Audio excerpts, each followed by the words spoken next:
Blow the roof off the Mountain America Center and make some noise! Discombobulating power! One of the most violent finishes we've seen in a long time. Welcome back to MMA, Javier Beltran. Such talent on this show, too. Live from the Mountain America Center in Idaho Falls. They literally had to pull Ammon off of him. Wow!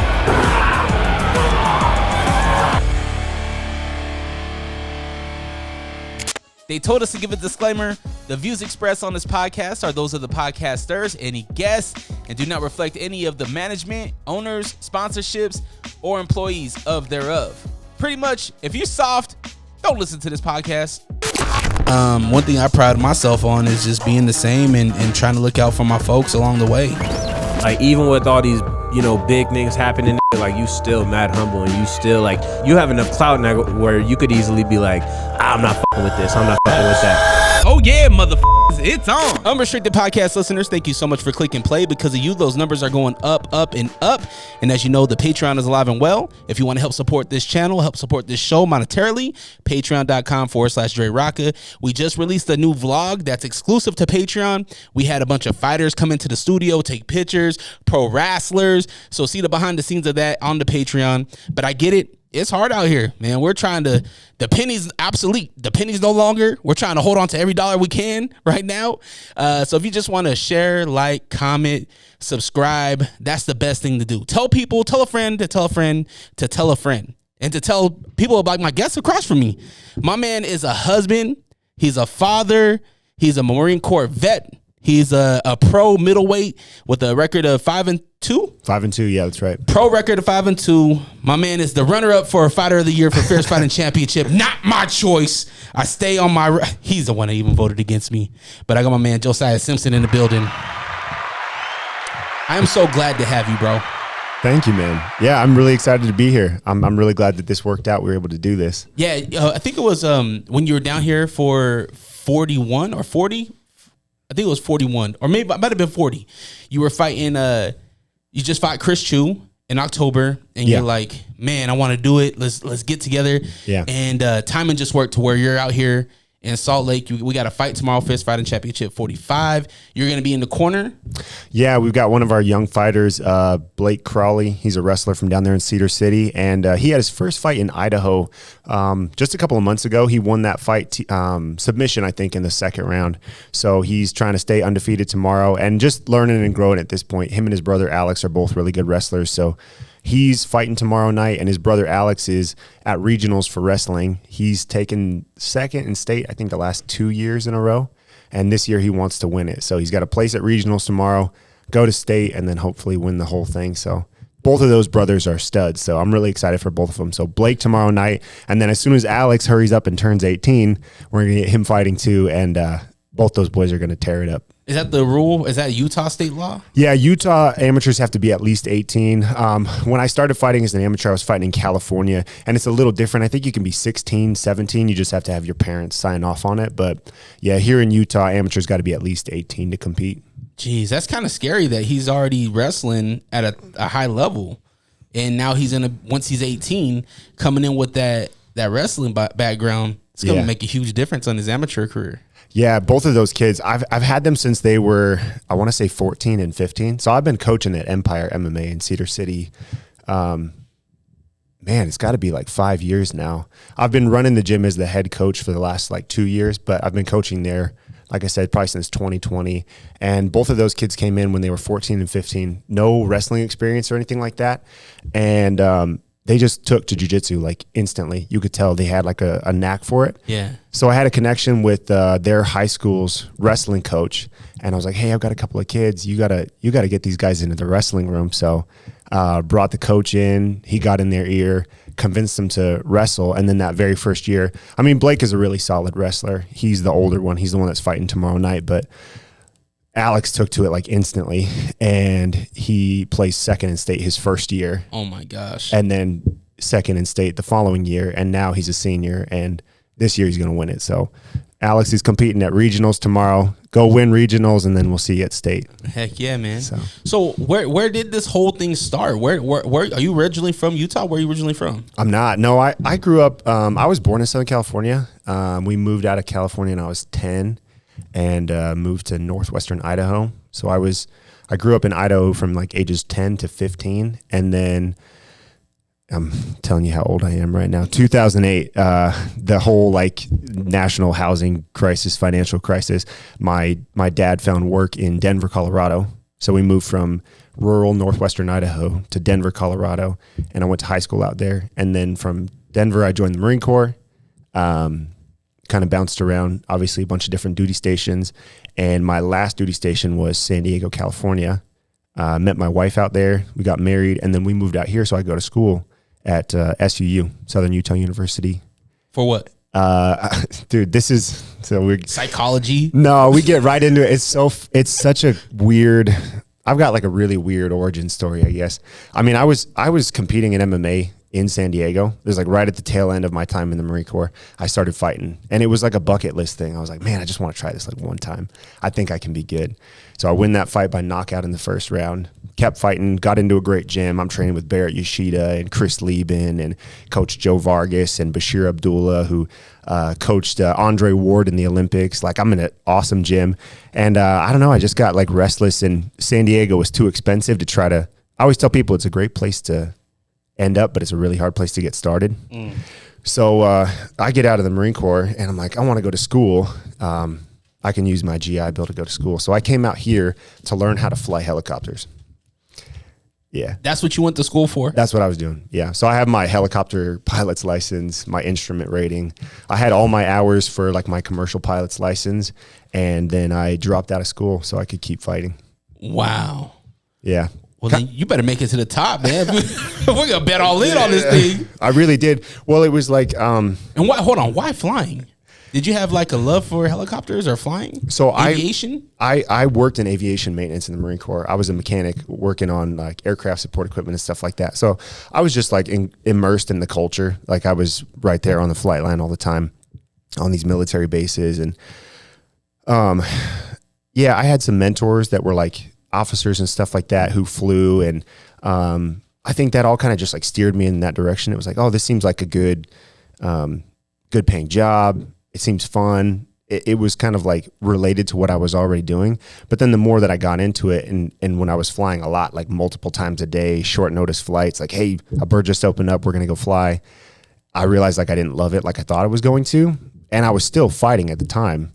And yeah, I hope that doesn't get me in trouble with anybody. But I think it's too late now. You're out of the military, right? Yeah, that was, I mean, so yeah, I got out in 2018. We moved to Cedar City in 2019.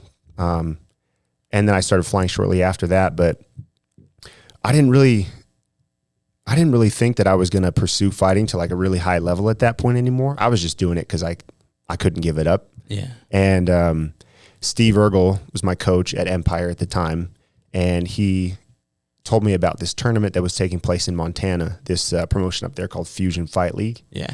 And it was like a 3-fight tournament, and the winner of the tournament would get a pro contract with the promotion.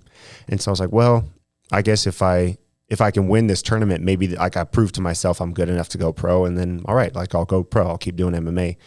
So I started fighting in that tournament. I won the first round of that tournament, but I had a concussion from that fight that I wasn't really aware of until I went to go fly. Oh man, this is like... Yeah. Make sure you censor yourself. Yeah, man. I might just censor. I don't want you to get in trouble for anything. No, my instructor did all the right stuff. Okay. And we took some time off, and then I met with my aviation like medical examiner and was asking him about this stuff and like, is this even something I should be doing? And he was like, well, every time you get punched in the head, you should be like suspended for 6 months, and we need to get you like a brain scan and all this stuff. And I was like, well, these are completely incongruous career paths, and I'm a fucking idiot. So I'm going to go fight people instead.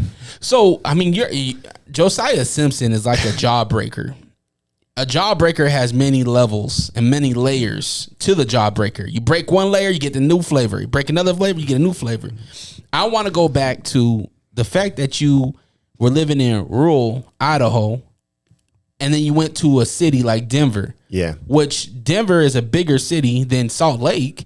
So I'm assuming culture shock. Was it different? Yeah, it was different. I think that I moved at the right ages. I mean, it wasn't like any of it was planned or anything like that, but we went from, Southern California, San Bernardino is where I was born, to northwestern Idaho. I was 10 when we moved there. So from ages 10 to 15, I grew up on like this big chunk of land in the middle of the forest, basically 20 minutes outside of a town of a few thousand people. So it was a really good place to be a little kid. I mean, sometimes I'm amazed we didn't get eaten by something out there because we're just running around the woods. There's grizzlies up there and black bears and Did you ever have any encounters of any of this wildlife? No, I mean, we hunted on our property and stuff like that. So we knew stuff was out there, but we just never. Hold on. Some people need to go and get tags for this stuff. You're like, nah, we're just. No, you have tags and everything okay. like that. But it's just like, why go hunt on public land when you own land? You get your tags and then you just, you fill your white-tailed deer tags right there on your property. So everything was legal, I promise. Yeah. Allegedly. I don't know about Josiah, man. This dude cuts corners. I was like, but so how did you guys butcher your own meat too? Yeah, and I still do. I hunt here in Utah. I got back into it as an adult. Obviously, like in the Denver area, there's not a whole lot of hunting in Denver. There's a ton of elk hunting and stuff in Colorado, but I hunted in Idaho because like my dad was doing that and stuff like that. So I got into it, and then when we moved, he kind of fell off. He wasn't doing anything like that anymore. So I didn't get back into it until we moved back here. So how you like it? Like is that a passion? Hunting? Yeah. Yeah. I mean, I really just like being outside. That's what we like about Southern Utah a lot is, so I live 20 minutes outside of Cedar City in a little town called Parowan, and Parowan is right at the bottom of like Bryan Head Mountain ski resort and stuff like that. So, and there's a lot of like public land, Cedar Breaks, National Monument and stuff like that. All, the national park stuff that Utah has to offer. So that assholes destroy. Have you seen the stories about people like pushing over like ancient rocks? No, I haven't. Yeah, like hieroglyphics that are on the walls and stuff, like people painting over it and writing hey, Kelly was here. Like, what are we doing? Like, yeah, there's a spot not too far from where I live in Parowan. It's the Parowan Gap, and it's this like mountain pass that goes from like, our side over to the flatlands over on the other side. But it was some old like Native American tribes like passageway from like one area to the next, and there's a bunch of old hieroglyphs there, but then people will carve their name with rocks into the stone and stuff like that.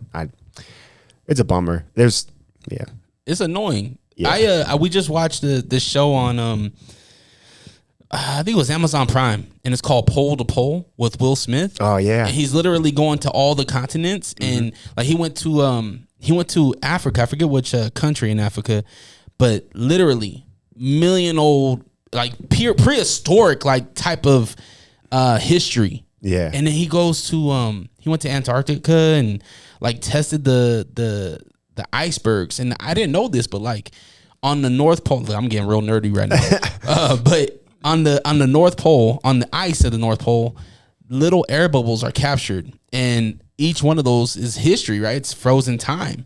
It's air pollution from decades of the earth. And you can literally, it's just like when you cut open a tree, you can see the rings and tell how old it is. Yeah, the growth rings. Same thing with the ice, and it tells you everything about the earth.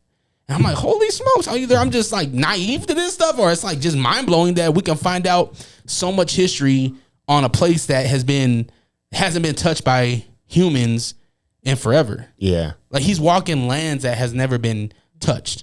It's pretty cool.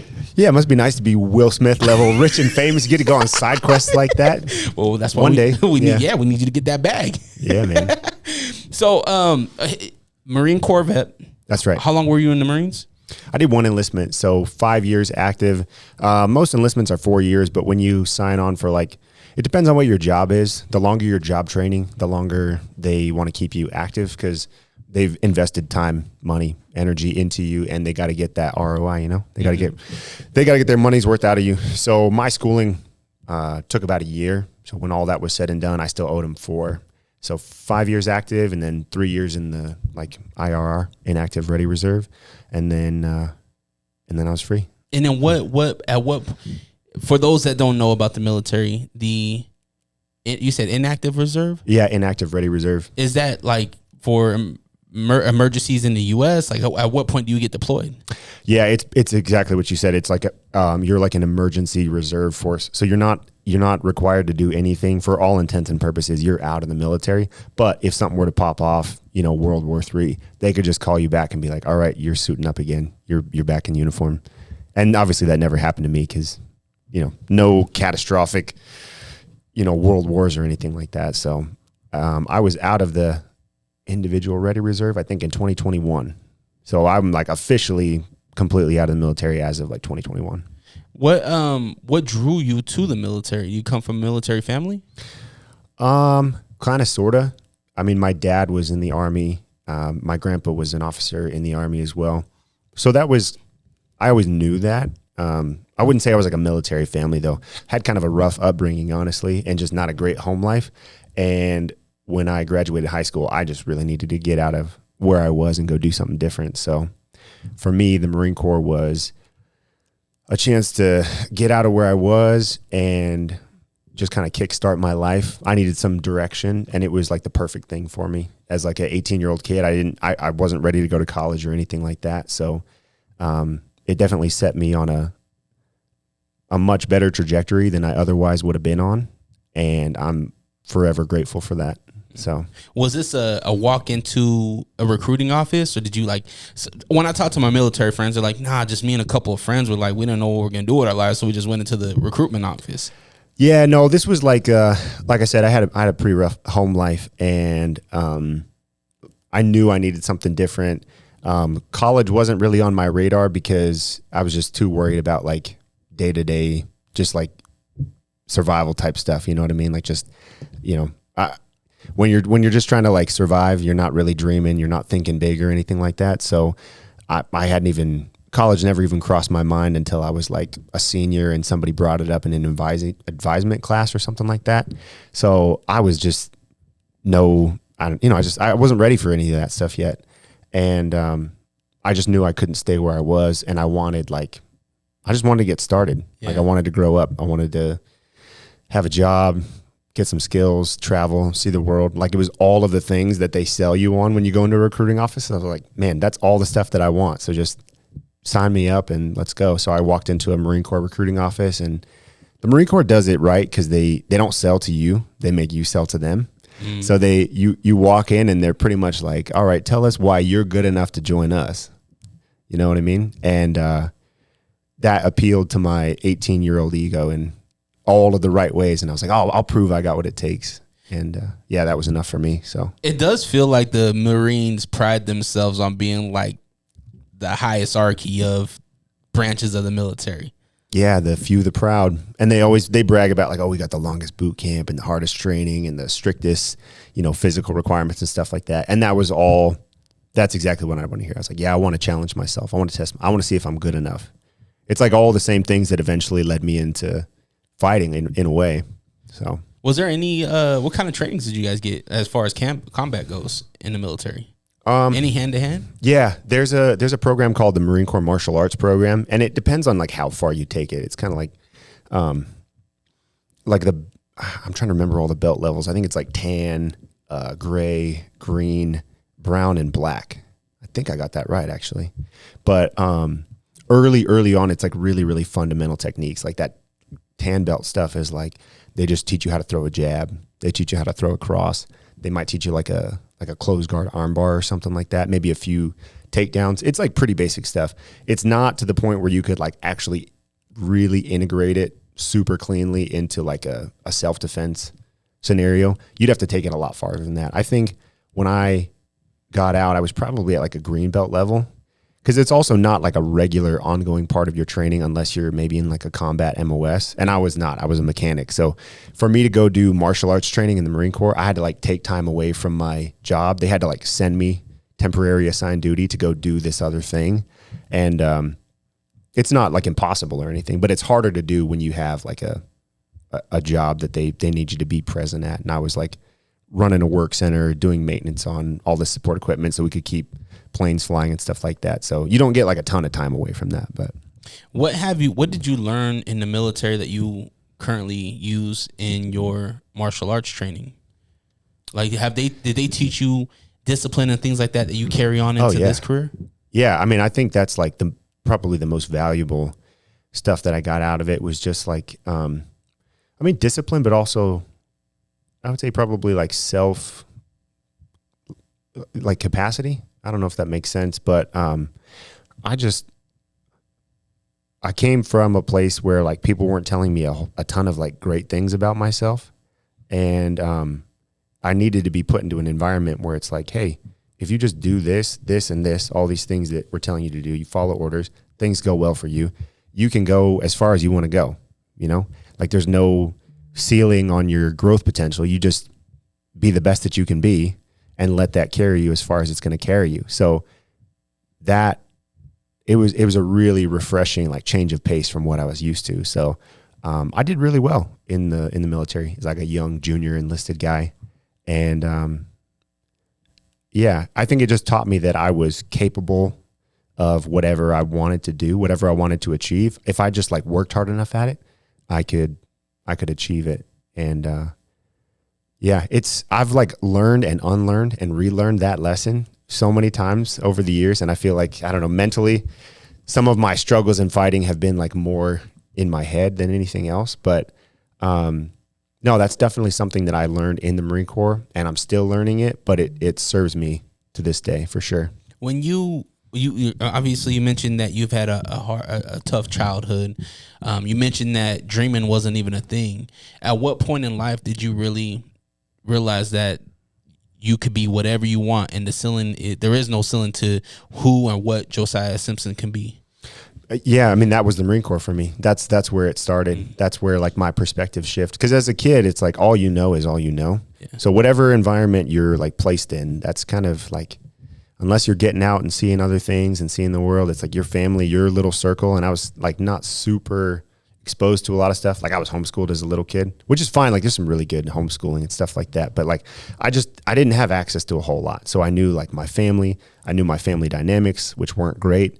And that was kind of all I had, you know? What did you want to be when you were little? I had no idea. I don't even know. Actually, that's not true. The biggest thing that I got into, like biggest hobby early on, was music. I was playing music from like a really early age. My grandpa actually was a musician. He played like bluegrass and stuff like that. Like hell yeah. Banjo, and yeah, I think this is a long time ago. This is like 60s, 70s, but they were like a big bluegrass band in the 60s and 70s. Like they played at the Grand Ole Opry and stuff like that. Wow. Yeah. What's the origins? Where are they from? Southern California. Yeah. Wow. The band was called Banjo Mania, so I guess you can look them up if you want. Banjo Mania on Apple Music? You could find it somewhere. I mean, there's videos of them on old TV shows and stuff. I don't know. Is he still around? Yeah, my grandpa's still alive. He lives in Southern California, Riverside. Does he still jam? Have you got a chance to jam with Grandpa? I haven't seen him in years. I saw him when I was stationed in California.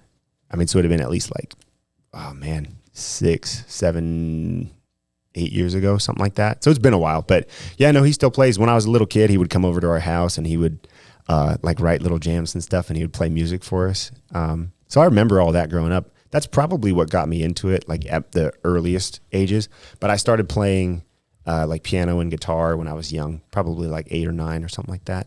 And I don't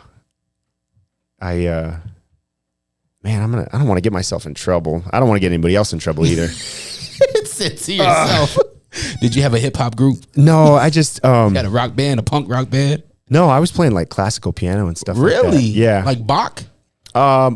Beethoven? Yeah, more later. So I'm gonna sound like a nerd. You know what? Screw it. I'm done censoring myself. Let's just go all in. You want to learn about the layers of Josiah Simpson?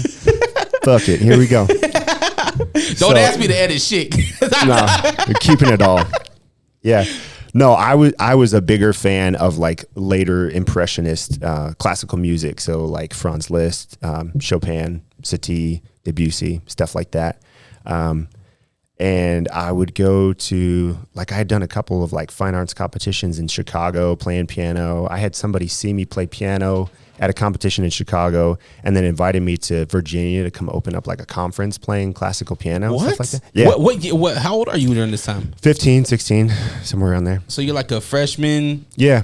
high school era. Wow. Yeah. So that was like my thing. I was like really into music. And then, yeah, this is what I was saying about like dreaming and stuff. Like it's ironic. There's so many like layers to this thing, but as a little kid, I wanted to play sports, and my mom told me like, nah, you don't need to play sports. Like you're not really athletic. You could just do music. Like music is your thing. And so I'm like, all right, I kind of internalized that, dedicated myself to music, was getting really, really good. And then my mom was like, well, what do you want to do when you go to college and stuff? And I was like, well, I think I kind of want to pursue music. And she was like, well, you don't want to end up broke working at McDonald's. Like you can't pursue music as a career, you know, like there's no way to make money. And I was just kind of like crushed because you like drove me to music and to now music. you're And now you're saying I'm going to fail. So did all these accolades come during this time? Like the opportunity to go and open up? Yeah. This was all like stuff I was doing in my like high school years. And so like my parents saw that, but then when it came down to it, it was just like their limitations imposed on me. They did. I don't think just hearing that I don't think they understood what you have and what could be. No. You know, like we're dads, right? And my son, he plays video games, and back in my day, it was like, yo, get off the video games. It's gonna rot your brain. Yeah. Here we are in 2026. People are making money. Millions. Yeah. You know, and do what you love. Yeah, exactly. Yeah. And I feel like as parents, we need to encourage and introduce to different things, right? Yeah.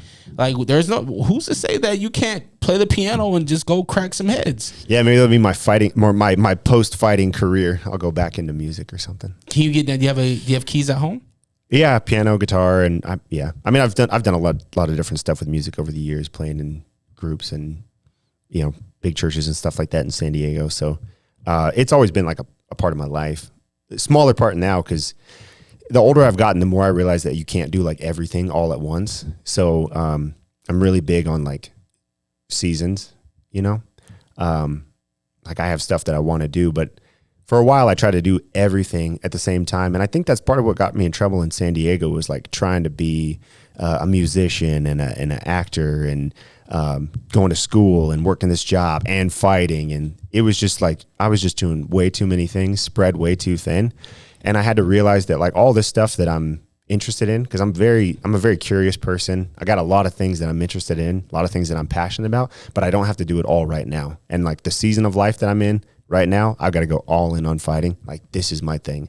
This is what I'm going to excel at. And then after that, I can move on to something else for my next couple of decades, 40s, 50s, whatever. But right now it's fighting. It has to be. So you're all in on fighting. Yeah. I was listening to your interview with Blake O'Rulian, Damage Plan Podcast. Salute. And you had mentioned that I believe it was right before the Ashcroft fight that you were thinking about hanging it up, or you weren't really interested in fighting no more.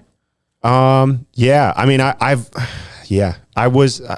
always been interested in fighting. I still loved it even before that fight. I mean, it's not like I didn't love fighting. I do. For me, contemplating hanging it up was more about like where I'm at in life and just the more that being a dad and a husband like plays a role in my life, and just trying to figure out like how long I can bring my family along on this journey, you know. And at the time I wasn't really sure like, okay, how much longer am I going to be competing at the regional level, like fighting these smaller shows, not really making any money, nothing that's like a living, you know? And I just kind of figured that eventually I was going to have to focus on something that was like a better long-term for my family. Because that's the thing, is like, you know, it's not like training is really that expensive. It's just the time that you have to devote to it is time that you're not devoting to something else. You know what I mean? So like, if I wasn't doing this, I'd probably be building some kind of a career outside of fighting, you know, something long-term other than just like, I don't know, working working a job that works with my schedule. Like right now, everything's built around fighting. So it was like, I have to find work that lets me get off at this time so I can get to the gym, so I can, train and get this much sleep and all that kind of stuff. So, yeah, a lot of the sacrifices in fighting, it's all the things that you say no to make time and have the energy to like put yourself into fighting. And, yeah, I just felt like at a certain point I was going to have to give this up so I could start to like build something bigger and better for my family, like give them more, At a certain point, it was like, am I being selfish by continuing to do this? But I think in that fight with Ashcraft, I realized, again, kind of like what I'm capable of and how far I can go in this sport. And I realized that me continuing to fight wasn't selfish.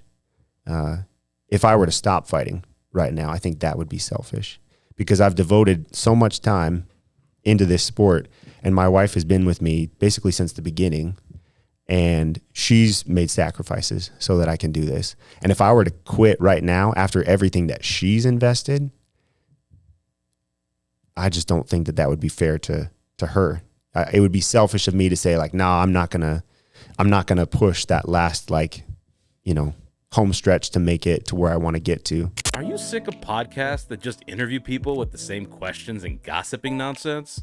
Are you tired of hearing about what's wrong with the world? Can you locate your nearest orphanage? Who cooked the Last Supper? R.I.P. Mr. Potato Head. Seppuku Harakiri. Where is Mavis Beacon? This is Hos. And this is Host Beefy. Listen to the Beans and Rice podcast. Exclusively in Braille and all streaming platforms. Patent pending. She's been on a tear. Her striking has looked good. She's got knockout power. We will have to see what he does in 2026. What a great training. Man, and he is on fire. Look at him. We'll be back in February. Write this kid's name down. He performed beautifully tonight. Wow. It's the Masonic Temple to pop. Norby Ortiz capitalizes on his Masonic Temple debut. The crowd is going crazy. No pukesters helping me to the left, and no pukesters helping me to the right. Didn't need them then, don't need them now. You are the ex-champion Olin. Now this is the way, Tony and David, that you do the figure four leg lock. You love wrestling. Do you believe that Stone Cold Steve Austin is the greatest entertainer of all time? Or maybe that Shawn Michaels is the sexiest man alive. Or did you have a thing for Sonny from the years of 1994 to 1996 like I did? Did you know Yokozuna isn't even Japanese? If you could count the number of dimples on Rikishi's ass, this podcast is for you. Follow us, the Figure 4 Podcast on Instagram, at Figure4 Podcast. And check us out on YouTube. Do it. Tell your punk ass friends about us. Yeah. Oh, man. You talking reminds me of that famous picture that's on the internet where both guys are like digging. Oh, yeah, and there's like the diamonds on the other side. Yeah, and the diamond's right there, and the one guy turns around, he's right there. Yeah. That's almost what it feels like when you're talking. It's 100%. like I know you got the talent. I'm a Josiah Simpson stan. You know what I mean? I'm like, it's evident now. I got Mike Jones texting me talking about Dre, you're wrong. I'm like, no, I'm not. I know Josiah said he's not the male fighter of the year, but in my opinion, he was. And I appreciate that. I still think it's Joel. Here's the thing. Joel, no. Okay, all right. We're gonna rehash. We'll rehash Fighter of the Year argument again. It's almost February, but we're still talking about it. We're talking about it. Here's why for me it's Joel. Joel is where I want to be in the next 6 months to a year. So I'm 5-2. He's 7-2. Joel's like knocking on the UFC's door. It's like any day now, any fight now. Maybe he needs one more. Maybe he doesn't. But that's where I want to be. Give me another 2 fights in the next 6 months. Hopefully not a year. I would like to fight at least probably like 3 times this year would be ideal. But I think Zach said it right. Sorry, but if I have like a year like what I had in 2026, like I did in 2025, then Fighter of the Year. But like I said, Joel's done everything to be where I want to be. Like his next 2 fights or so, like he better be in the UFC. Mm-hmm. So that's where I hope to be at the end of 2026. But you have to fight. Your last fight was in October. I know. Do we have any fight news? What's going on? What's the holdup? It was a couple of things. My wife and I had our third baby. Salute. Yeah, man. So third, what's the ratio? What do we got here? So I've got boy, girl, boy. My son, it turns 3 in a couple of weeks. And then my daughter is a year and a half. She turns 2 in June. And then this baby, my son Kai, he was born December 11th. So I got a shout out to my kids too. I told my son Ko I was going to be on TV and that I would say hi to him. So hi Koa and Ella and Kai and Leilani. I love you guys. Koa? Kai. Kai is the boy, yeah, and then Ella is my daughter. And Ella. Yeah. Beautiful names. Thanks, man. Koa, Kai, Ella. Yeah. Why Ella get a K name? Why didn't she get a K name? Oh, man. You know. Kella. KKK? Oh, my bad. You know we couldn't do that. Oh, that's the clip. Oh, man. Yeah. You being in Southern Utah, too. Oh, man. Oh, yeah. Yeah, man. Oh, Josiah. That's funny. So you're all in on this thing. Yeah. Okay. Oh, yeah. So that's why I took some time off. So we had my son, Kai, December 11th. My wife gave birth to our son, which is why I couldn't fight like in December or anything like that. So I watched like Joel's last fight. I watched that Fierce card with him like on my chest. Like we just watched the fights together. But yeah, I took that time off. Obviously, like my wife needed me at home and everything. Mm-hmm. And then I was supposed to fight on the Crown card down in Hurricane, down in Southern Utah on February 6th, 7th, I think is it? February 7th. Mm. We just couldn't find an opponent. So like I was planning on fighting on that card and then we couldn't line anything up. So now I'm just waiting. And actually I did get an offer. I got a short notice offer from Fierce that I said yes to, but I don't think the other guy's interested. So short notice as in February 6th? Yeah. Ooh. Yeah. Okay. And it's like no disrespect to him. So, I mean, yeah, if I don't think I'm saying anything that Fierce doesn't want me to say. I don't know. Anthony Castro, I think they found him a fight at this point, but he had lost his opponent, and I was one of the names that they were like, hey, would you fight Anthony on short notice? And I was like, I'm 200 pounds right now. Like, I'm not making it down to 170, but if he wants to do like a catch weight at 180 or if he wants to fight at 185, like I can do that. So it was a mutual thing where it was like, I'm too heavy to get down to 70. And I mean, he's got no reason to come up to 85. That doesn't even make sense, especially when he was supposed to fight for a 70 title. So it's no disrespect to Anthony or anything like that. Short notice, I couldn't make the weight, and he's not going to come up for a catch weight fight when he was supposed to fight for a title anyway. So I think at this point they've found him a fight, and he should be good to go. Still fighting for the title, I think, but yeah. So now I'm just waiting. As soon as something pops up, I'm ready to go. You brought up Anthony Castro. It was Front Street Fights 27 in Boise in 2023. Yeah, that fight was supposed to happen. That's right. What happened? Anthony got hurt. I think it was either a wrist or an ankle injury or something like that. So he got hurt, and I mean it's fine. Like he's having a good career. I'm excited. Like I like watching him fight. I think he's good. I think his last fight showed a lot of both like what he's capable of and also a lot of things that he could improve on to get better. But he's not huge for 70. And I was too big for 70. So I had a couple of fights at 70, and then the weight cut was just too much for me. I mean, I had to be like to the macro perfect to make 70. And even then it was like, it was a tough cut. So you want to stay at 85? Yeah. And I think the thing with 70 that never really worked for me is I never really fully trusted my cardio or my chin at 70. If the rehydration wasn't like perfect, I was always worried that I was gonna gas out or I was gonna be like chinny. So I didn't trust myself as much at 70. I didn't think I had like the durability for it. But at 80, I feel really, really tough to kill. Like obviously I've been hit. I got hit quite a bit in the fight with Alden, but at 80, I know I can take a shot. 85, I know I can take a shot. Was that fight with Alden at 85? It was a catch weight. It was a catch weight at 80, but still, it's just not having to cut that much weight because, like I said, I walk around at like 200 pounds, so I'm not I'm not huge for 80, but I'm like lean at 200 pounds. So getting all the way down to 70 that's a big ask to get somebody 30 pounds below their natural like lean walk. I mean, I'm always working out and I'm always eating pretty clean. So, yeah, it's not like I have a whole lot to lose. So I have to pretty much like cut that 30 pounds with like just cutting carbs and water.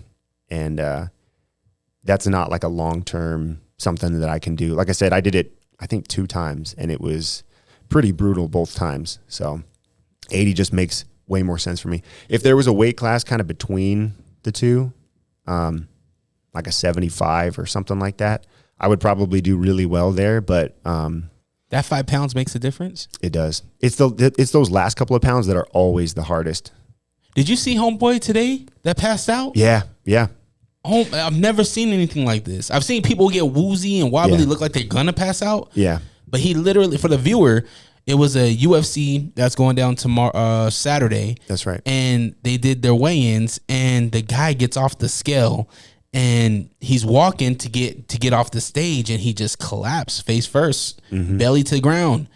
And it's scary because it's like, is he going to be able to perform on Saturday? Are they still going to let him perform? I'm pretty sure that fight is off. That fight has been scrapped completely. I would assume it would have to be, right? Yeah. And I don't think like most people understand how dangerous weight cutting can be. I mean, you're putting your body through some like very severe dehydration, and it's not like that doesn't do things to you hormonally. Guys always talk about like weight cuts getting harder over time. I think there really is something to that. But I mean, you're just in like a severely like malnourished basically and dehydrated state because you're cutting, all salt, electrolytes, carbohydrates, and then water to get yourself down to that weight. And if you don't rehydrate properly, I mean, like your brain is sitting in your skull in fluid, right? That's supposed to cushion it against impact. And when you dehydrate yourself, until you rehydrate properly, it's like your brain is also dehydrated. So it's way easier to get knocked out like in a state like that if you don't like rehydrate properly. I mean, it's just not good. It's not healthy. I mean, you can definitely do some damage to yourself cutting weight like that. And I mean, to your point, that fighter that passed out today, I mean, that's a prime example of how dangerous weight cutting can be. And I'm glad that more and more people are aware of it now and we're talking about it. And it seems like there's a trend in MMA and in the UFC that guys are cutting less weight. I've been telling everybody lately that like, honestly, when I'm in camp, I'm gaining weight now. Instead of losing weight, I'm gaining weight. And I feel like I'm way better off doing that. So like I said, I'm not big for 85, but when I'm in camp, I start eating more food and my lifts start getting heavier and stuff like that. And I'm trying to put on like a little bit of additional size. I always want to be like in a calorie surplus. So all of my training sessions, I feel like fully, completely fueled up. And I feel like the quality of my training is better. I'm bigger, I'm stronger, I'm more durable. And if I give up a little bit of size to my opponent, like I really don't care because like I said, I trust my durability and my cardio way more at this size. So I'm at 85 to stay, unless I, need to drop to 80 for a catch weight, but that's about as low as I'll go. You don't want to go to 210? No. You don't want to meet Mike Jones at 215? Well, I think Mike's coming back down to 85, isn't he? Mike can't make up his mind. I'd be arguing with him all the time. Well, Mike can do whatever he wants at this point. Mike's in the stage of his career where he's just having fun fights, and he's doing his bare knuckle stuff. Like, does that interest you at all, bare knuckle? At a time, it did, but it's kind of like what we were talking about earlier, not doing too many things at once. I'm all in on the MMA stuff right now. Like, I want to get to the UFC. I want to be that next guy up in Utah. Joel and myself, like that's the goal for 2026 is both of us in the UFC by the end of the year. I'm a believer. Like, I believe it's going to happen. Thanks, man. In this sport, the cool thing about this sport is it's all on you. You know what I mean? Like, you just got to show up. You got to take those fights. And I asked Joel this, and I'm going to ask you this. At what point in your career do you feel like no matter what, if last minute fights, that you got to take last minute fights? Do you or don't you? To get to the UFC? Yes. Like if you want to hit that 3-fight record or that 3 fights for 2026, you're going to have to, you're going to have to hustle. And if a fight comes up that might be short notice, are you taking them for a certain promote? Like if PFL calls and we're like, yo, we want you, yes, or are you kind of like, I'm hesitant on taking short notice fights? I would take short notice fights, especially if it was like for the UFC. Like if the UFC calls and says like, hey, we need a short notice contender series or like a prelim or something like that, I'm taking that. If it was tomorrow, if they called me right now and they said tomorrow, UFC 324, we need an opponent, I would be there. I could make 85, just so you guys know. If you want to, you're 200 pounds, you can make 85 in 24 hours. If the UFC called right now, hell yeah, I'd make it 85. Well, there's no calories in that soda. Yeah. But I'm not going to the PFL. No. Why not? Because I want to go to the UFC. But what if the PFL leads you to the UFC? All right, let's replace MMA with a different sport. Why don't you want to go play football in the AFL? What if the AFL leads you to the NFL?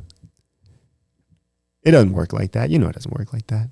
I mean, look at Pitbull. Wasn't Pitbull in the PFL?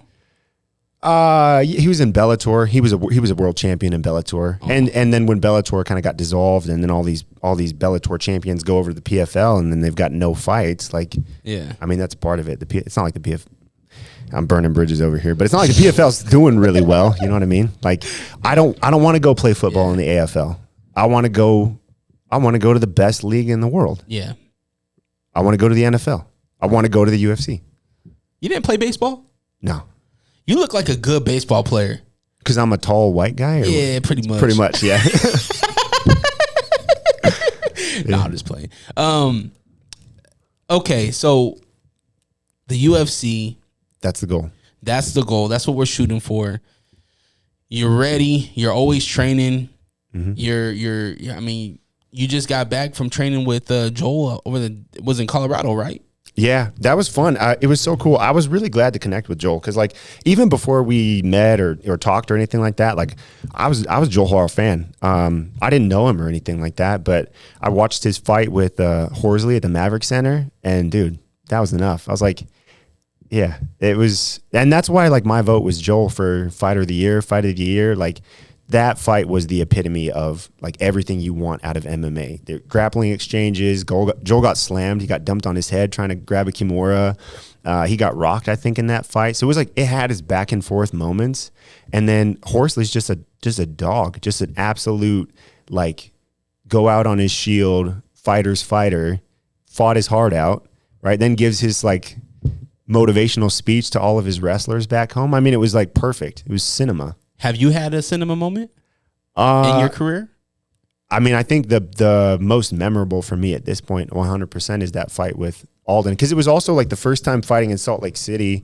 You know, I'd fought a lot as an amateur, and then I'd had a few pro fights, but I wasn't really like on anybody's radar in Utah. No, I think the first fight that I heard about you was at Crown, and that was at the top of 2025. That's right. That's I mean, you did some stuff with Fusion, but I'm not following Montana. Yeah, nobody here's following Montana. I mean, now I am. I'm following Fusion now because Mike's over there. That's true. Yeah. Mike's had fights over there. And like, to be fair to Fusion, they have stepped it up a lot in the last like year or so. Like, I started fighting for them in, I think, 2020, 2021. So this is like tail end of COVID. You know, the world's coming back to life. Fights are finally starting to happen. But they were a very small show up in Montana, and all of their media stuff, production stuff that they've done in the last like year or so has been actually like pretty impressive. They've really stepped their game up. So. Hell yeah, it's great. It looks cool. Great. Yeah, and seeing Mike beat one of their own. I know. Oh, it was so good. Yeah, I said, Mike, man, why'd you beat that old man? Yeah. So yeah, the fight that you feel like you were tested, the fight that made you feel like you arrived in Utah was that one with Alden Ashcroft, the Masonic Temple. Yeah. Take me through saying yes to that fight. Like, why was Alden a good matchup for you? Why was that a fight that you were excited about? I mean, we were at like similar places, I guess, in our career. I mean, I had a few more fights. I think going into that, I was 3-2. He was 2-1. I'd heard a lot about him. He was a really tough guy, really well respected. I liked the fact that he was coming from like a Gima and these gyms up north where like, I just don't think. I mean, Cedar City's so far away from everything else. It feels like nobody really thinks about us. at all. And it's a small gym, so like I don't blame anybody. It's not like I expected anything from the gyms up north, but we're just kind of like outside of the community, you know? You have like the Salt Lake Valley and all these gyms that all know about each other and they all cross-train. And then way down south is like little old Empire MMA in Cedar City. And yeah, I just wanted to let people know I was here. So I was like, all right, yeah, match me up against another Utah guy, somebody who's like tough, well-respected, and yeah, let me like prove what I can do. Let me show you who I am. How confident were you going into that fight?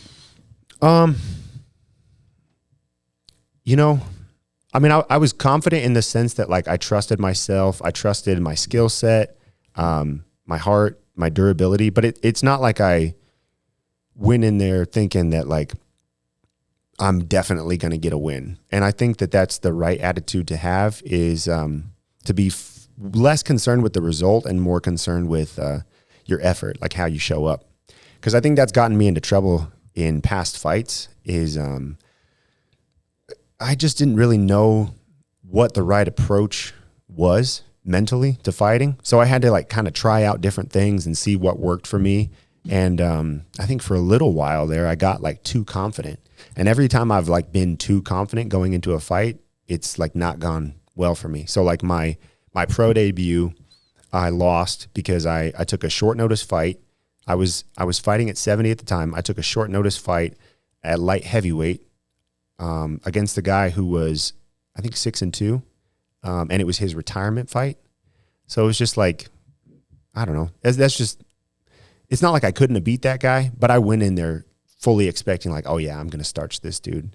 And then I got humbled. I got, TKO'd in the first round. And I think that was good for me. And then the last fight that I lost was last year up in Canada. I took a fight against a guy in Calgary, and I was totally convinced I was going to beat that guy too. And I just don't feel like I should have lost to him, but like mentally I wasn't in the right space. I went up there by myself, like took it way too lightly. I thought I was going to walk through this guy, and I got finished in the first round because I didn't show up mentally. So I think after that fight, it kind of woke me up and helped me realize that I needed to just like, I don't know, show up as the best version of myself, like every single time, not take anything for granted, not have any kind of expectation that this is how it's supposed to go. Like a fight's a fight and a lot of crazy stuff can happen. So, yeah, just like show up like ready for anything. And, yeah, I think I had to realize like the most respectful, like honorable thing I can do for my opponent is try to kill him. Mm. You know what I mean? Because like that's what he's going to try to do to me. Exactly. And I have to respect you enough to say like, I know that if I don't kill you, you could kill me. So like, best of luck, brother. Let's see who walks out of here alive. You know what I mean? Mm-hmm. So yeah, the Masonic Temple was not a Simpson fan that night. Yeah. And I got to tell you, you won me over that night. Thanks, man. You were one of those fights where it's like, I've seen Alden train. I've seen him get down in the gym, and he's hits hard. Yeah. And then you got a guy like you that comes in, makes him retire. A scary guy like Ashcroft couldn't get off the stool. I think he broke his orbital bone. I think something with his face. His nose for sure. I broke his nose. Something there. Yeah. That something got broke in his face, and he couldn't continue. Right. Yeah. And this is where you give a promo, you cut a promo, and I'm a wrestling fan. I love pro wrestling. So, like, I'm all about give the guy the mic and let him talk. Yeah. And you say, who's the boogeyman now? Like, that's your guy over there? Like, I'm the boogeyman. Yeah, that was fun. Was that off the cuff? Like, where did this come from? Where'd the whole boogeyman thing come from? I mean, I guess I kind of had a chip on my shoulder, like I said, because I knew that nobody knew who I was. And everybody up here knew who Alden was. And it came from Zach, because Zach was the one getting on all the podcasts, all the pre-fight, prep stuff, saying like, yeah, Alden's kind of the boogeyman in Utah. Nobody really wants to fight him. So I was like, you guys don't even know who I am. Like, this is the boogeyman. All right, like, I'm going to show you. Like, let's see. So, yeah, I guess I kind of had a chip on my shoulder. I mean, it's so funny. Like it expresses itself in different ways, but like everybody has to have an ego to do this sport. Like, and you got to not pretend like it's not there. You know what I mean? Like you can be a nice guy and all that kind of stuff, but when the cage door closes, you have to have that thing that turns on in you that says like, nah, fuck you, man. Like I'm the dog in here. This is mine. Like you're not going to fucking steal this from me. And you just got to go there. And yeah, you just embrace that. You know, I tell people like in training and stuff like that, like, we train without ego. Like we have a sign up at Empire that says like no ego, only dedication. And that's true in the gym, but like in the cage, in the fight, under the lights, competition, that's where you get to access that thing. And like, don't pretend like that anger, that ego doesn't feel good, because it does. You just have to keep it like constrained and put it in the right places. You know what I mean? And that's part of what I like about fighting is like, I know I have that thing in me that can go to that place. And it's like, I'm putting it in the right space, the right place in my life. And it's nice to have this outlet for it, because then I feel like it helps me to turn that off in other parts of my life where like that ego doesn't serve me. Does that make sense? Mm-hmm. Yeah. You get to get it out in the cage. In the right way, in the right setting, somewhere where it's constructive, you know? In that fight, was there ever a point where you're like, shit, I need to turn it up? There was definitely a point where I said, shit, I need to tighten up. Not necessarily turn it up. It was about midway through the first round. I remember because Alden was right in front of his corner. So I looked down and there's Dane and Marco are sitting right there in the corner, and he threw a 1-2, and I'd kind of ducked my head down, and it hit me like right on the top of the head, but it like kind of rattled me. I could feel like, you know, when you get that kind of whoosh of like consciousness fades a little bit and then kind of comes right back. And that was the hardest shot that he landed for sure probably in that whole fight. And I remember thinking like, oh damn, I can't take too many more of those. So I better tighten up. So then I kind of tried to prioritize my defense a little bit more, get hit a little bit less. But I always felt like the longer the fight went, the more I was finding my range and my timing. And I was investing in those leg kicks pretty early. And I knew that like if I could slow him down, less movement, I fight really, really well along the cage. So like if I can get somebody's back up against the cage and just box with them, things tend to go pretty well for me. I've finished a lot of fights like that, like just kind of trap people along the cage, box them, find the shot, knock them out or hurt them. And that was like where things started to go my direction in that fight. I remember I hit Alden with a jab, and we were talking to each other in the cage. So I hit him with a jab, and I was like, you felt that? And he smiled at me, and he said, nah, I'm fine. And then he threw a 2-3. I rolled under the 3. Big shot. Probably would have knocked me out if it landed. And then I stood right in front of him, looked at him, and then threw a straight left hand, broke his nose. Oof. And I was like, I got you. And it's so funny because like I've seen Alden a couple times. Like I saw him at the fight with Chris Chu. We talked to each other before and after and stuff. And Hold on, before you fought Chris Chu, you talked to Ashcroft? Yeah. He was all hyping me up and stuff like that. But we talked, and he was like, man, I remember, he's like, we were just talking about exchanges and different moments in that fight. And he was like, yeah, I remember you having me up against the cage, and you hit me with the shots, and then I would throw a shot, and we're going back and forth. And he's like, in my head, I was just like, man, this is the most fucking fun I've had in a fight, like in my whole life. And that fight was a ton of fun. So shout out to Alden. Yeah, I hope to see him back soon, man. Me too. I love to see him fight. I know his injuries have kept him down, but definitely a tremendous fighter that I like to see get down. Me too. Chris Chu, take me through that fight. What was Chris Chu a good opponent for you? I think the fact that he has like a really grappling heavy style was a good, it definitely was like a good indicator of like, my skill set being more well-rounded than just like a striker. Because Alden and I essentially had a kickboxing match, more or less, you know?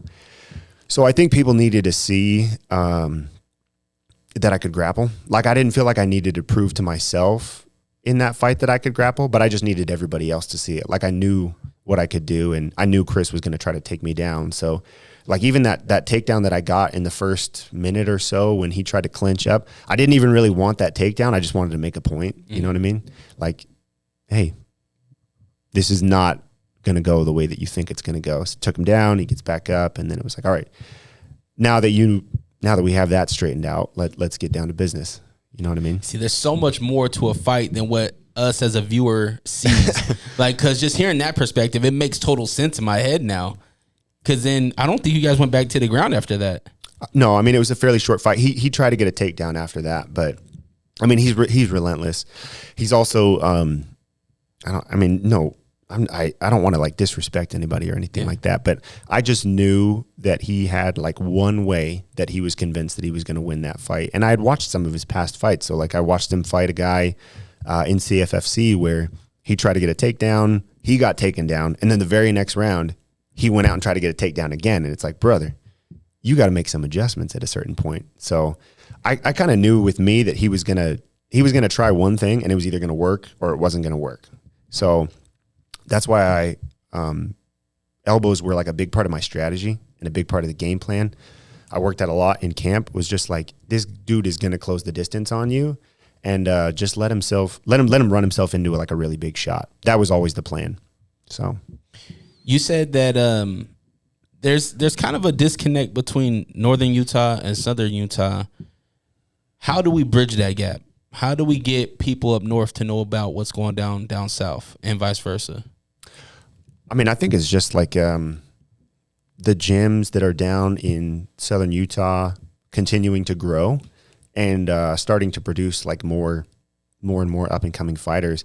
Like, it's not like our lack of reputation is like unwarranted. It's just we're a smaller area with fewer gyms and fewer fighters, so it's just going to take some time, like more of our guys competing on these fierce shows for people to go, oh yeah, Empire, like that's a really solid gym too. And I mean, I think we're getting to that point. Like people see Empire fighters and they're like, oh yeah, they're well trained. These guys know what they're doing. I see Ergo all the time at these fights. Yeah. So I'm like, there's always Empire representation, you know, whether if he's cornering his own fighters or somebody that he's just helping out.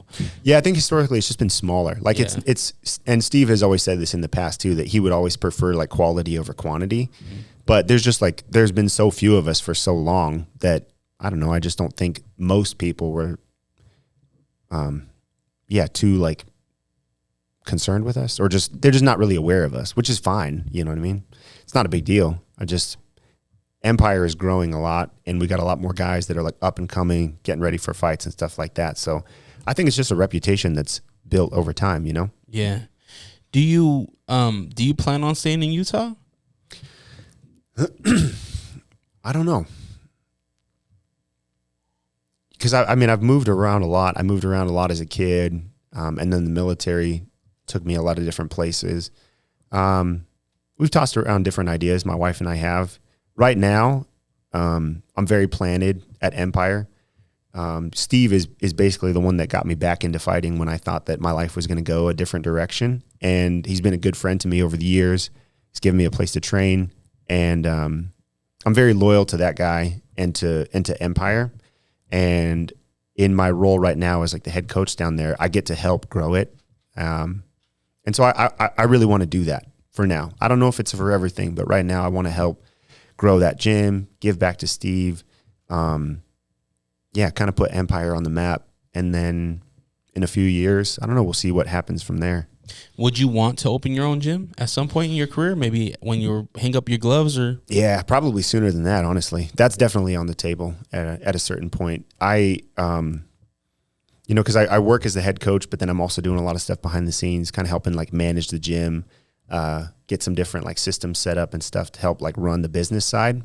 And I feel like I'm getting to learn on the job right now. So I'm just learning, acquiring skills that are going to serve me when I go to eventually open my own gym at some point. So yeah, that's definitely something that is a dream of mine in the future.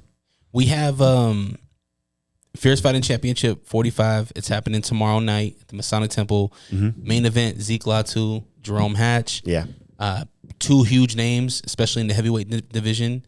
How do you see this fight going? I got to go with Zeke. Yeah, definitely. I think I know that Jerome is very experienced. BKB, right? Yep. BKB champion. Very experienced. I just think with where Zeke is at in his career, younger guy, he's starting to build some momentum. He's getting things figured out, and he just hits so damn hard. Yeah, I'm going Zeke. Do you I was talking about the Boise promotion, Front Street Fights. Yeah. You fought there once, right? I did. Any plans on going back over there? Because I see their production. I see what they're doing. They're growing into something pretty cool over there. Yeah. They have a really good setup. It's awesome because you fight at I can't remember the name of the venue, but it's this big like convention center / arena where I think their hockey team plays, and it's right on Front Street, like down in the middle of downtown Boise. So any fighters that want to go fight up in Idaho, go fight for Front Street Fights, because you got shuttle from the hotel or from the airport to the hotel. The hotel is literally at the venue, and when it was time for me to go like from my hotel room to get to the venue, I got in the elevator and I went down to the basement floor, and I was in the locker room.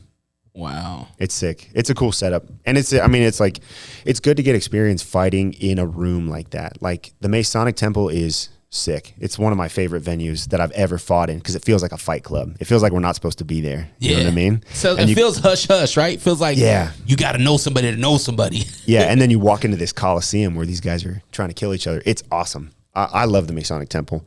But if you have goals and aspirations to get to the UFC, you need to know what it's like to fight in a big arena with like stadium seats all the way up to the top and big like Megatron or, Jumbotron screens up above you and stuff like that. It's just a different thing. Yeah. And it's good to get that experience of like, all right, I still just have to fight one guy, bigger arena, bigger room, brighter lights, but it's all the same stuff that I know how to do. And it's nice to get that experience before just like experiencing it for the first time in the UFC. So yeah, Front Street's cool. A guy that a lot of us, especially the Fierce family, is familiar with is John Poppy. He's fighting over there. Yeah. If John Poppy gets this win, is he on the hit list? Is this somebody that you would like to fight? Just John has a fight coming up? He's fighting at Front Street. Is he? Oh, okay. That's the last thing I seen, unless they got canceled. Oh, I don't know. I mean, I don't follow like everything that's going on in his career all the time. But I did meet John, that one fight that I had at Front Street. So it was like December of 23, I think. I fought earlier on that card, and then I think he was a main event. He fought, I want to say Antonio Jones, and beat him. So I met him. We, because I'm down in southern Utah. So when I fly places for fights, like I fly out of Vegas. So I go down to Vegas. I met John at the airport, and then we're chatting it up because he trains at Extreme Couture, and my manager's from Extreme Couture. So I like talked to John a lot over the course of that trip at weigh-ins and stuff like that, just kind of chopping it up with where he's at in fighting and all this stuff. So he's a super cool dude. Really nice guy. Nothing but respect for him. But if my path to the UFC runs through John Poppy, then yeah, let's go. I mean, like I said, nothing but respect for you, brother, but you got something that I want. So I think that'd be a great name for you. Yeah. I think it'd be cool. And you mentioned arena. I'm gonna throw this out there. It'd be cool if we got John Poppy, Josiah Simpson, the Maverick Center. 100%. This summer. Yeah. That'd be fun. Let's go. Zach. Let's talk. I was like, yeah, I mean, I think it'd be cool to get one more fight between. I don't want to wait until August to fight. No, I'm saying though, like, hopefully you're in the UFC by then, but Yeah, I mean, get me another fight, like whether it's, because like I said, I have a manager and he's looking for fights for me and stuff like that. So if we got to go to, I don't know, Rough down in Arizona or Tough Enough or something like that, like, yeah, get a fight, hopefully win that fight. And then, yeah, absolutely. Like if there was an opportunity to fight John for the belt and, that fight or maybe one more fight gets me to the UFC, like, let's do it.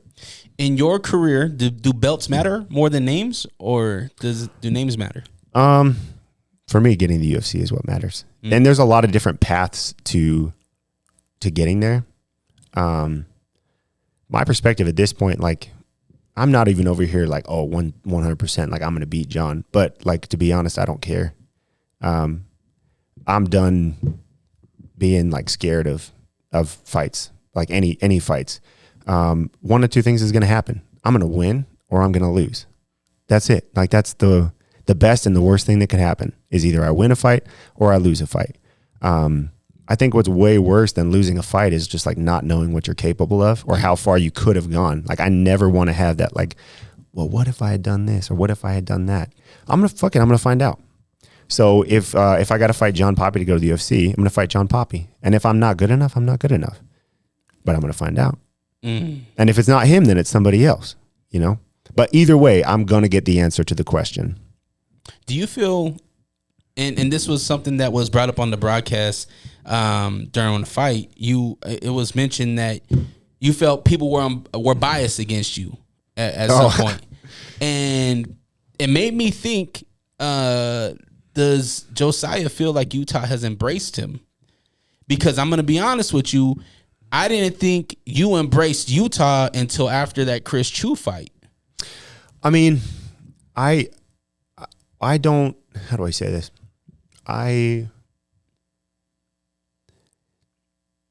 My whole career, I've been like fighting other places. You know, like we talked about Montana. I would go up to Montana a lot to fight.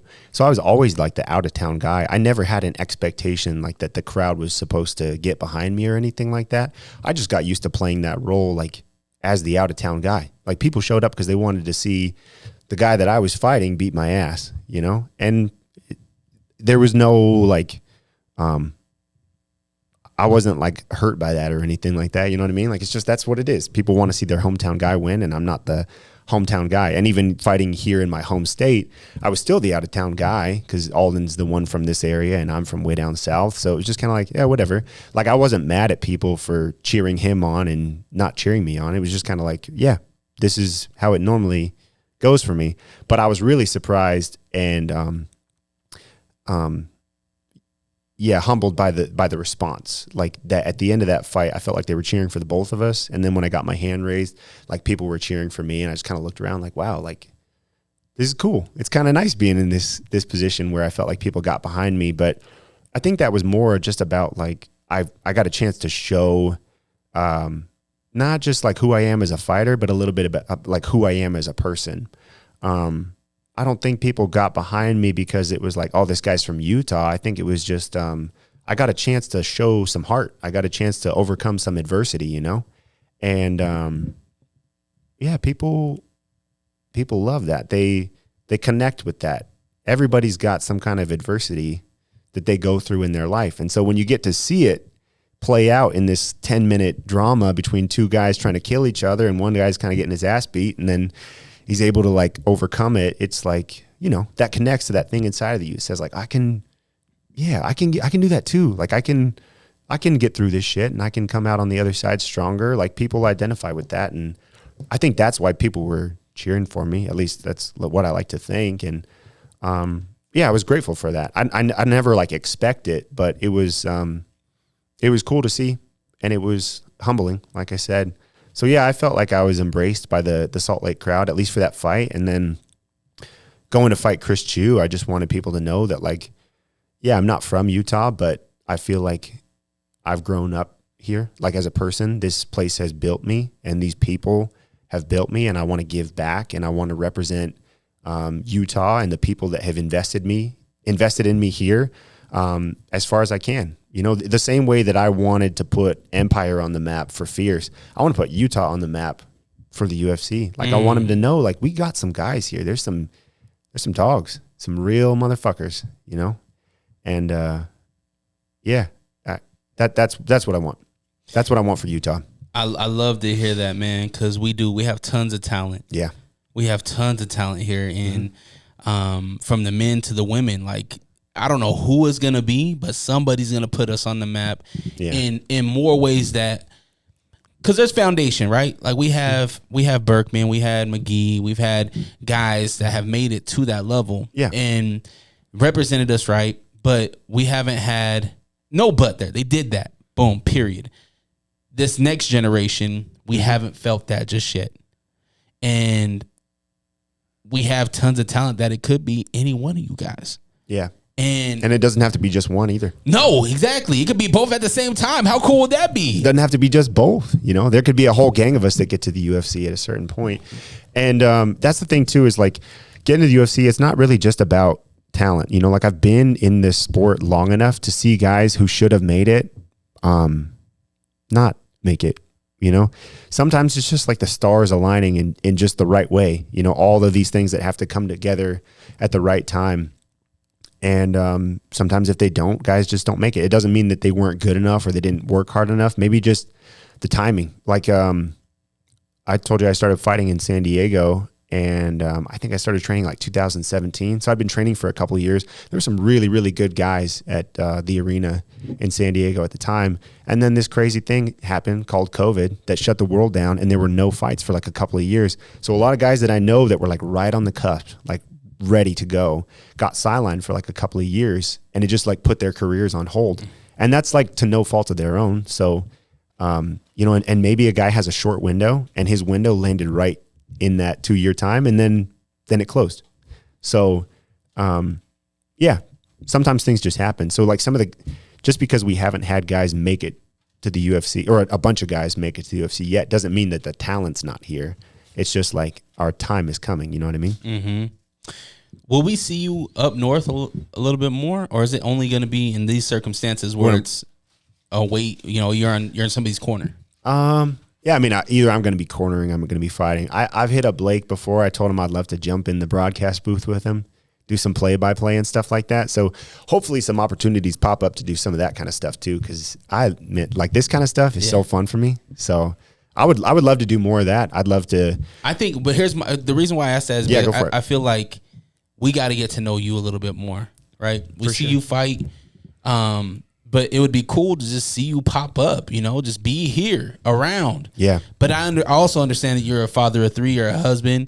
You have a whole gym that you're taking care of down south. And I'm in college again, so. What you in college for now? Jets? Software engineering. Fucking nerd. I know, man. What you engineering? I got 3 kids. I got to make money. Okay? I get it. I got to make money, so.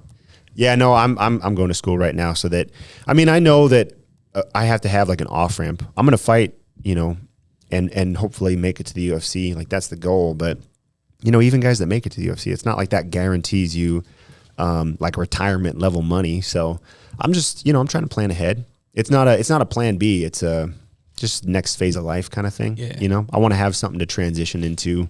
How long is this going to take? School? Yeah. I've got like 1.5 years left. What do you, software engineer for what? What do you? Just do like web development stuff, maybe like work on building websites or building apps. Like, yeah. Isn't that why we got Chat GPT? Yo, build me an app. Yeah. No, I mean, you still need humans involved at some layer.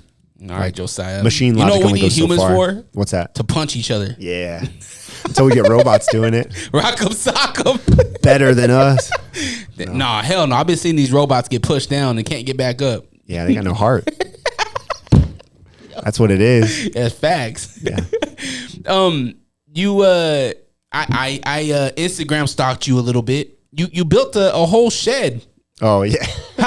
So I told you, man. I got a lot of hobbies. But so here's the thing. Quests. I don't think I ever in the video. I don't think you ever said what you're gonna be doing in this workshop. You're like, I built this workshop, but you never said what you were gonna be doing inside this workshop.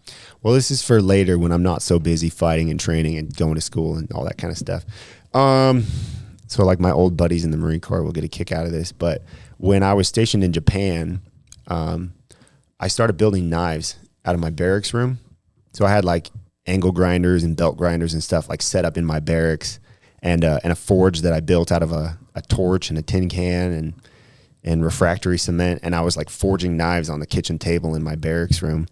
And I like made I would like give them to people, going away presents and stuff like that. But I'm a nerd. Knives. Like throwing knives, like butterfly knives, any knife? Like hunting knives, gifts, like stuff like that. Like I told you, I'm a big hunter. I'm an outdoor guy. So like I like making like hunting, outdoor camping knives and stuff like that. So eventually, when I've got nothing else going on, I would love to just like be out in my workshop making knives, selling them and stuff like that. But it's just like, that's just like side quest shit, you know? Don't downplay it. That's cool, man. That's cool shit. It's fun, yeah. Can I propose something to you? Yeah. And I don't mean this, I'm not a military guy. So if I'm being disrespectful, just tell me, Dre, you're being disrespectful. Because I don't know. I'm here to learn. Okay. Your nickname or your fighter name is GI, right? It was, yeah. What is it now? I don't even know, man. I'm just me right now. Okay. I'm just Josiah. I don't know. I feel like you said, I'm a jawbreaker, onion, a lot of layers, but at the same time, like it's pretty simple. It's like everybody else has like a bunch of shit going on in their life too. Nobody's like one thing. You just kind of, I think we meet people typically in like a domain, and then that's our perspective of them. But everybody is just as well rounded and multifaceted as you are, as I am, as the next person. So it's like everybody is equally as complicated. So I don't think I'm anything special. I'm just like, I'm a pretty simple guy. I'm a dad. I'm a husband. And I like to fuck people up for whatever reason. Like fighting. That's my thing. Back to the nickname. Yeah. GI. Yeah. I was gonna say, can we get rid of GI and put blacksmith? Blacksmith? Because you making these knives. It's a good thing my daughter doesn't have a K name, right? People are going to start connecting all these dots in ways that they're not supposed to connect them. You better not have a history, Josiah. Yeah, That's a biblical name. Josiah, yeah. Did you grow up in the church? Yeah, I did. That's it? That's where you want to leave it? I grew up in the church. That's it? No, I did. Yeah, I mean, I did. And then you got out? What? Are you still a man of faith? I didn't grow up in like a Mormon church. I grew up in just like going to Christian churches and stuff like that as a kid. Pentecostal.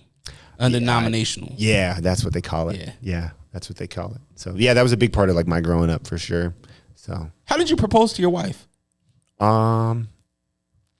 We were having a party on the beach, Moonlight Beach in Encinitas, California, like North San Diego. And she like went for a walk like somewhere down by the beach just so she was like out of sight. And then like my friend set up this little like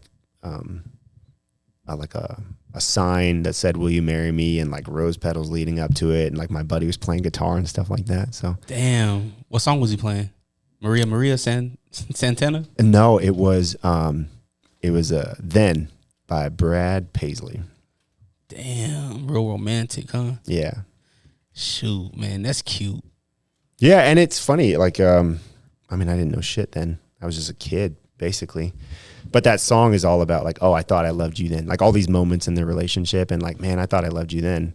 But now here we are, 6-7 years later, three kids later, what feels like kind of a lifetime. And that song is like very fitting because it's like, man, the longer that you're together, it's like your relationship just grows and gets deeper and it changes over time. And it's like, man, I thought I loved you back then. I didn't even know like what was in store for us, So yeah, Leilani, I love you. You, did your friend pick that song out or were you you played? I told him, I said, play that song. Do you know how to play that song? Yeah, don't tell me you got a guitar around here or anything like Actually, that. Hey, bring it. I got a rep. That I got to maintain, right? I get to be soft in like 10 more years, okay? No, I'm just kidding. No, I think it's beautiful. As a family man myself, yeah, I like to hear these stories because I feel like sometimes people don't give the credit for their relationship, right? Like their significant other, their spouse, their wife. Yeah. And I think it's important the role that a wife or a husband plays in supporting whoever's on right now to get something done. Yeah, 1,000%. And so salute to your wife, man, for holding it down. Yeah, I wouldn't have made it this far without her. I mean, and as far as I plan to make it in this sport, like it wouldn't happen without her.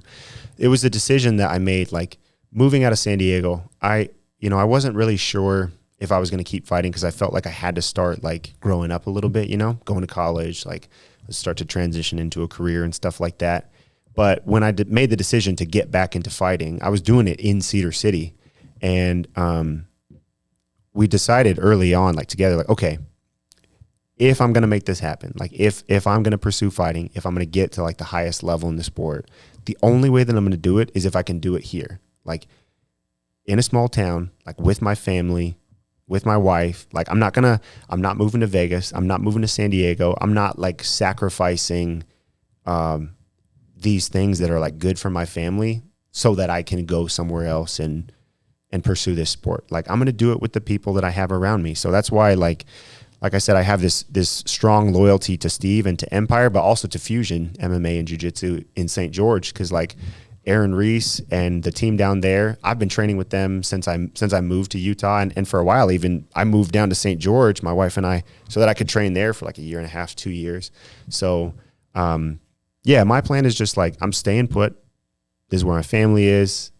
I want to do what's best for them, and I'm just going to utilize the resources that I have around me, you know, and I feel like I've got a good team. I feel like I have everything that I need to make it to that level, and I don't have to go anywhere else to make it. And that's kind of my hope with Empire is I want to grow it to the point where, like, you know, these young guys that are coming up that have like dreams and aspirations of the UFC, I don't want them to feel like they have to move to Vegas or other places to make it happen.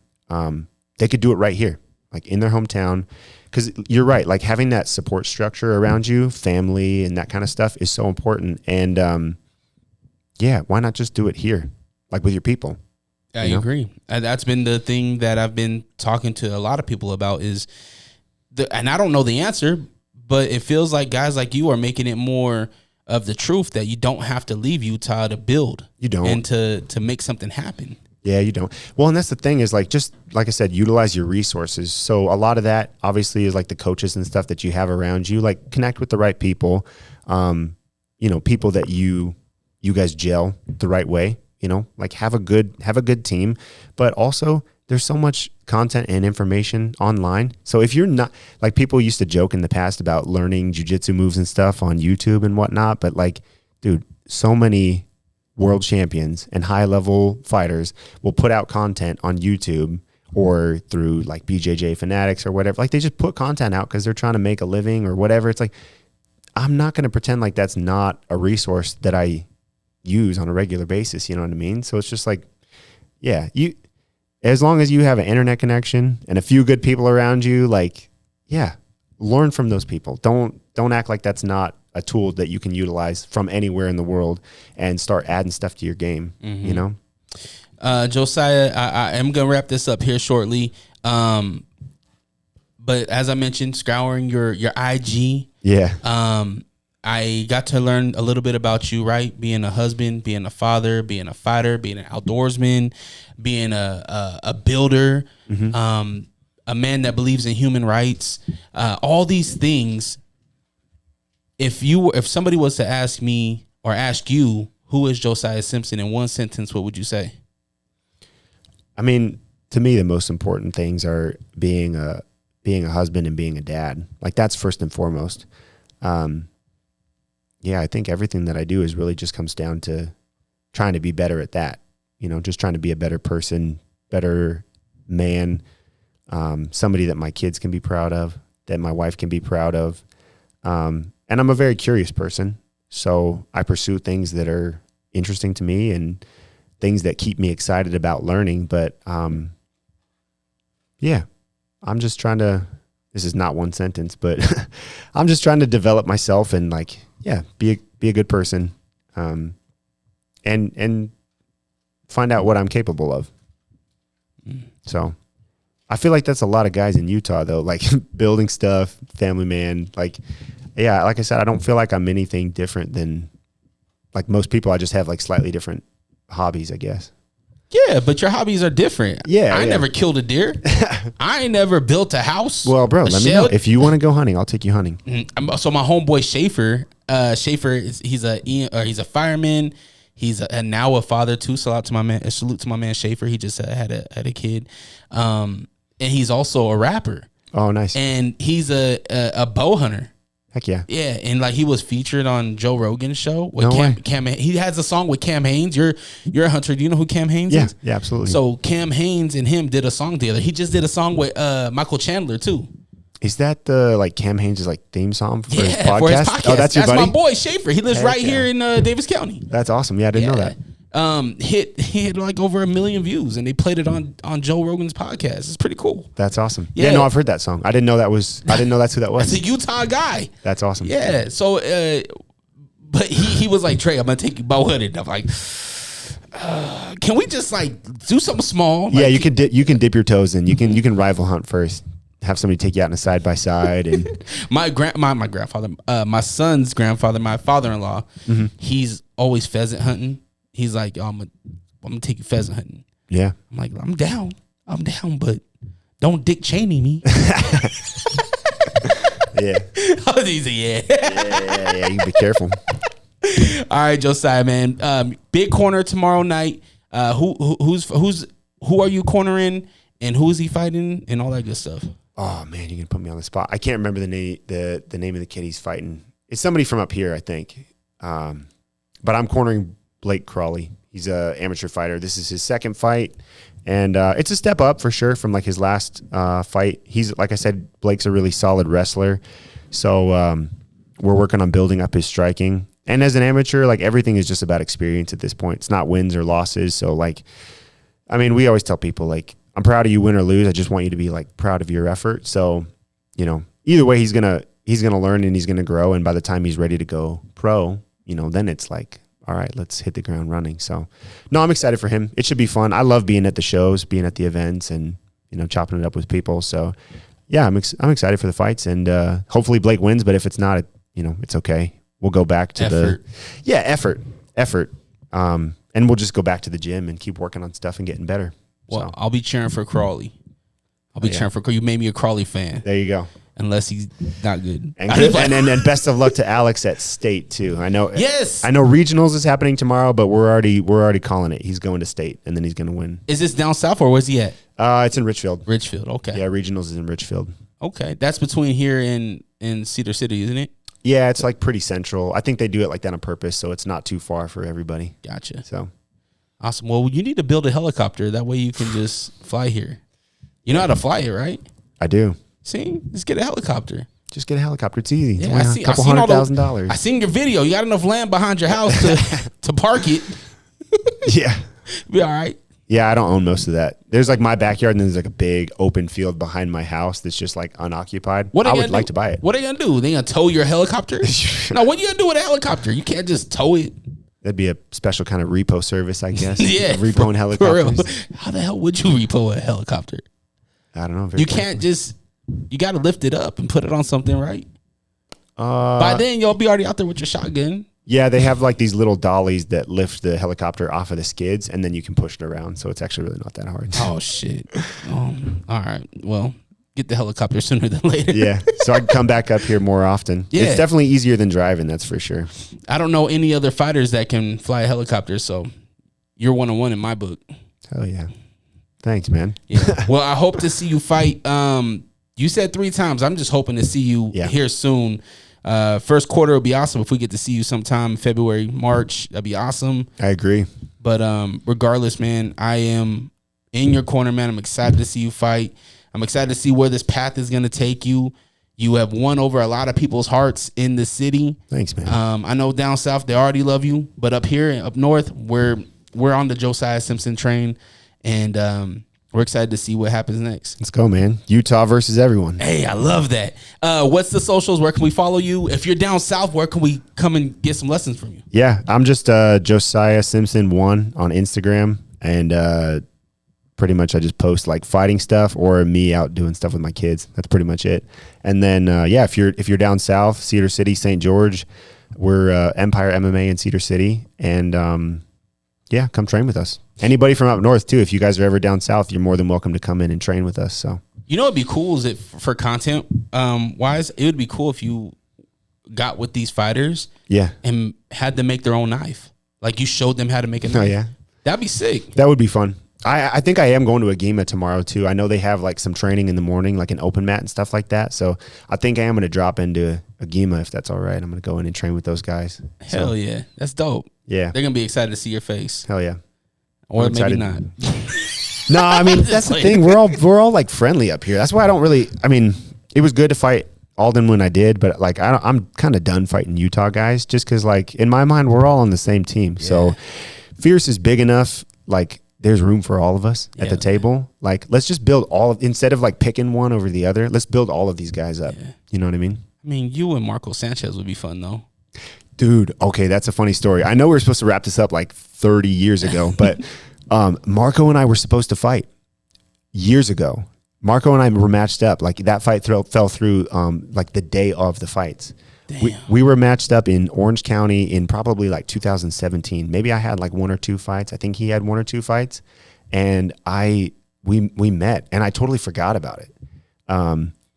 We were supposed to fight each other, and my opponent had sold a bunch of tickets, and Marco had sold a bunch of tickets. And I think Marco's opponent got hurt or something like that. And they're like, hey, we really want Marco to be able to fight. Or no, I was Marco's opponent. Hold on a second. Somebody got hurt. Either way, it was like, hey, we need you to step down so that Marco and this guy could fight each other, because they both sold a lot of tickets. So like, we're going to pay you for your travel. Like, thanks for showing up. But like, Marco's going to fight somebody else because he was like from that area. Oh, shit. So I remember meeting him, shaking his hand, being like, oh man, like maybe we'll see each other sometime down the road, like best of luck, whatever. And then Marco starched that guy. Like he beat him. And then we ran into each other at like a Crown card years later. And I'm like, why does this dude look familiar? Like, I know this guy. Have I just like seen him around Utah MMA? And it wasn't until after I fought Alden, I was like looking back through Tapology, and I was like, oh shit, like we were supposed to fight. And so I messaged Marco and was like, brother, we were supposed to fight each other like 6 or 7 years ago. And he's like, yeah, man, I remember. But who knows? Like maybe we'll train together at some point. Like best of luck to you, dog. And we've just been friendly ever since. So yeah. Plus he's naturally a 70-er, and I'm done with 70. I'm going 85. So he's middleweight. Is he? Yeah. I'm pretty sure. Oh no, he just went back down, I think. Yeah, he's back at 70 is a better fit for him. Yeah. And again, it's like I said, there's room enough. Mm-hmm. There's room at the table for everybody to eat. And I would much rather see, like, because it's like best case scenario, one of us wins that fight. Maybe it's me, maybe it's Marco. In my mind, what's better for Utah is like build up Marco, build up Josiah, build up Alden, build up Mike Jones. Like, let's get all of these killers, the Zeke Latus, the Kent Mafaleos. Let's get all of these guys like as far as we can get them in the sport. Like elevate the whole state instead of like fighting each other like crabs in a bucket, you know what I mean? Trying to scramble for the top spot in a small pond. Yep. So I agree 100%.